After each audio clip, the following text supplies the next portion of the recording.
What's the meaning of Confederate?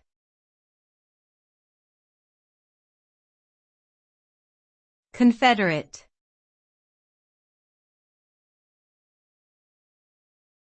Confederate.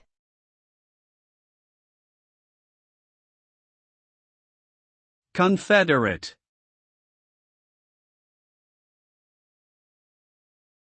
Confederate.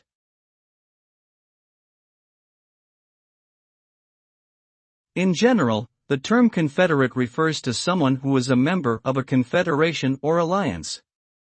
Specifically, it often refers to a person who is a member of the Confederate States of America, a group of southern U.S. states that seceded from the Union in the 1860s and fought against the Union Army in the American Civil War.